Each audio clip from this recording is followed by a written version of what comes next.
Kabarkan bahwasanya bukan hanya di dunia diangkatnya nama Nabi Muhammad SAW. Para malaikat di langit sana tidak juga pernah berhenti di dalam salawat salam kepada Nabi Muhammad SAW. Diangkatnya nama beliau bukan hanya di atas muka bumi, namun juga di langit. Disebutkan terus, dieluk-elukan nama Nabi Muhammad SAW. Yang kemudian barulah setelah Allah mengabarkan bahwasanya Allah dan para malaikatnya bersalawat kepada Nabi, barulah kita diperintahkan, ya ayyuhalladzina amanu, hei orang-orang yang beriman, sallu alaihi wa sallimu taslima, salawat dan salamlah kalian kepada Nabi Muhammad sallallahu alaihi wasallam. Maka perintah salawat dan salam ini adalah suatu yang sangat luar biasa. Perintah syariat-syariat lainnya tidak ada pernah Allah Subhanahu wa ta'ala ketika memerintahkan kita sholat, Allah nggak sholat. Allah memerintahkan kita puasa, Allah nggak puasa. Allah memerintahkan kita lain sebagainya dari syariat, Allah tidak melakukan itu semua.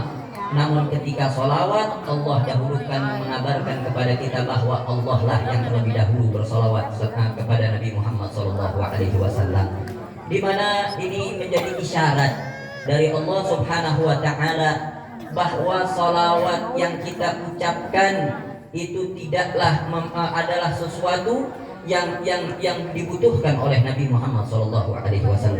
Artinya apa? Kalaupun kita salawat bukan berarti Nabi Muhammad butuh akan salawat kita. Kenapa? Karena yang sudah lebih dahulu bersalawat siapa? Allah Subhanahu wa ta'ala. Kalau Allah sudah bersalawat, apa artinya daripada kita punya salawat? Allah yang lebih dahulu menyampaikan salawat. Apa harga dan nilainya salawat kita? Maka pada hakikatnya ketika kita bersalawat, bukanlah Nabi yang membutuhkan, namun kita yang butuh akan salawat tersebut. Oleh karenanya Sayyid Muhammad bin Abdul Malik Al-Hasani, beliau mengatakan bahwa kalau mau kita ibaratkan Nabi Muhammad SAW itu seperti layaknya gelas yang sudah penuh dengan air. Yang mana gelas kalau sudah penuh dengan air, kita tuangkan lagi air ke dalamnya, maka akan luber air tersebut. Maka begitu pula dengan Nabi Muhammad SAW. Gelas Nabi SAW sudah begitu penuh, namun dengan kita menambahkan sholawat, maka manfaatnya akan tumpah kembali kepada kita, akan terkena kepada kita sendiri. Kita yang akan mendapatkan manfaatnya, bukan Nabi SAW. Maka salawat yang diperintahkan oleh Allah kepada umat Nabi Muhammad pada dasarnya adalah hadiah dari Allah untuk umat Nabi Muhammad SAW. Bagaimana tidak, Allah yang menjanjikan, man shalla alaika salatan sallallahu alaihi biha asyra. Barang siapa wahai Muhammad yang bersolawat satu kali solawat saja kepadamu, maka aku akan balas salawatnya yang satu tadi dengan 10 salawat dari Allah Subhanahu wa ta'ala. Dan salawat dari Allah maknanya adalah rahmat dari Allah Subhanahu wa ta'ala. Seorang hamba baca salawat satu kali untuk Nabi SAW dibalas 10 rahmat dari Allah Subhanahu wa ta'ala. Ini 10 rahmat bukan perkara yang ringan, bukan perkara yang remeh. Imam Abdul Wahhab Sya'rani di dalam kitab Natajul Arus Al-Hawi dan Tahdibin Nufus, beliau mengatakan bahwa 10 rahmat dari Allah ini sangat luar biasa berharganya. Bagaimana Nabi Muhammad SAW ketika mengabarkan bahwa tidak ada seorang pun hamba yang akan masuk ke dalam surga bi'amalih, bahwa tidak ada seorang pun hamba yang akan masuk surga dengan amalnya. Gak ada ceritanya orang masuk surga karena ibadahnya luar biasa, karena puasanya rajin, karena sholatnya rajin. Gak ada yang masuk surga gara-gara itu semua. Semua masuk surga birahmatillah. Semua itu orang masuk surga dengan rahmatnya Allah Subhanahu wa ta'ala.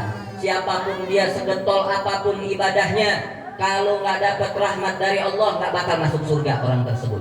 Sampai para sahabat bertanya, wala anta ya Rasulullah, bahkan engkau pula ya Rasulullah juga akan masuk surganya dengan rahmat Allah. Maka Nabi menjawab, aku pun juga sama, masuk surganya aku dengan rahmat Allah Subhanahu wa ta'ala. Maka tidak ada seorang pun hamba yang masuk surga dengan amal perbuatannya, karena pada hakikatnya amal perbuatan kita pun tidak lain tidak bukan karena taufik dan hidayah dari Allah Subhanahu wa ta'ala. kita bisa tergerak hati kita, tergerak langkah kaki kita untuk hadir ke majelis yang menggerakkan Allah Subhanahu wa taala.